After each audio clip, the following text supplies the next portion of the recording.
Hi everyone, I'm so sorry for taking too long on posting a new video. In 2016, I went on a hiatus after I finished all of my Smash Brothers and Best of Brian videos and never came back until summer this year. Then I went on another small hiatus and came back with an update video, and then I went on another hiatus and, well, here I am.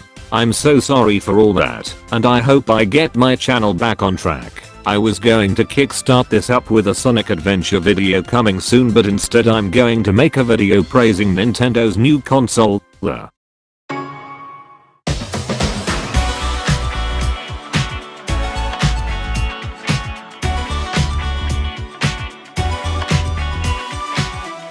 new Nintendo 2DS XL. Wow, look at that name. Believe in them, I don't have a better name to suggest, and honestly I don't mind it. I'm so sorry if I'm praising Nintendo's consoles too much. This will be the last time, I swear.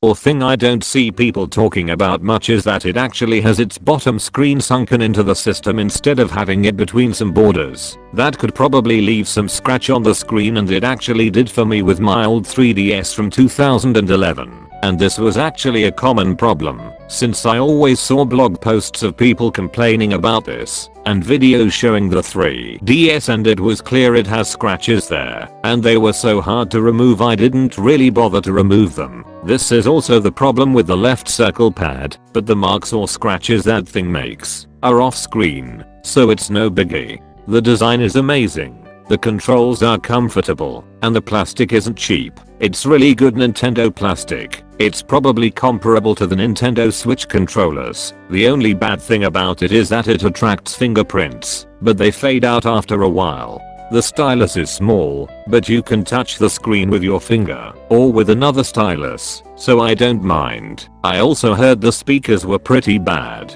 but compared to the ones on the old thirds, they're okay. Not to mention that, even though they are placed in the worst position ever, I guess it was too practical to put it on the top screen or really any other place besides the bottom corners. They are not bad. They are functional, not muffled by your hand, unless you have really big hands, and it can't even be a problem for headphone users. Also the hinge, it's different. If you are a new 2DS XL user like me, you probably noticed that the screen is more loose and flappier than the other models, especially compared to the 3DS XL. This is actually just a design thing. The hinge is supposed to be loose and flappy, because if it's stiff it's probably going to break. Another weird design is a weird light bleed that appears at the back of the console. This is probably some design flaw caused by the colored plastic. A really nifty thing this console has is that you no longer have to remove the bottom faceplate out of the console to remove the microSD card, which is great. Now it's in this flap alongside the cartridge slot, which is also a nice addition.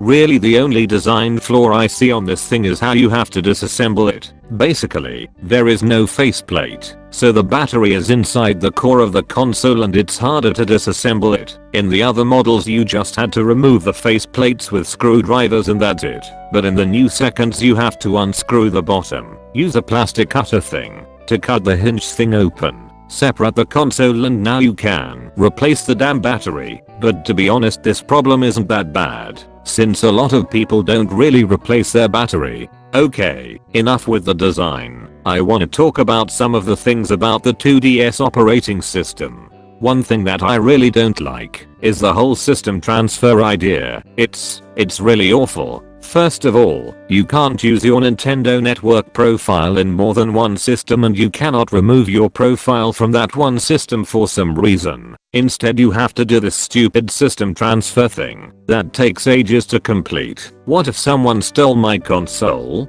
Or what if it broke?